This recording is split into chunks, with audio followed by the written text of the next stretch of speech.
Iya, hari ini tentu kita berduka karena kehilangan putri terbaik bangsa, Ibu Karlinah Umar Wirahadikusumah.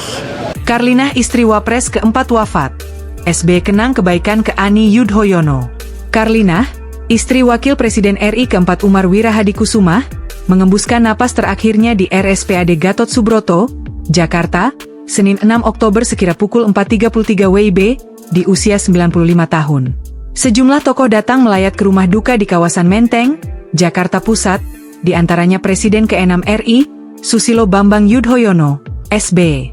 SBY mengatakan ia teringat ketika masih menjadi presiden, sosok Karlinah selalu memberikan penyemangat khususnya kepada almarhumah istrinya, Ibu Ani Yudhoyono.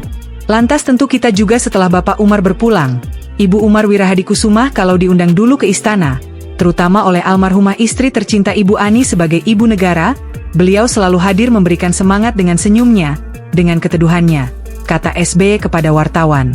Selain itu, SBY juga mengingat ketika dirinya masih aktif menjadi prajurit TNI.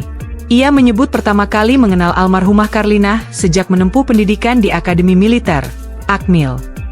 Saya juga punya kenangan indah ketika Bapak Umar Wirahadikusumah beserta ibu berkunjung ke Timor Timur. Waktu itu saya menjadi komandan batalion, mengamankan kunjungan karena daerah operasi daerah pertempuran dan alhamdulillah kunjungan beliau sukses, aman dan sesuai dengan agenda beliau, ucapnya.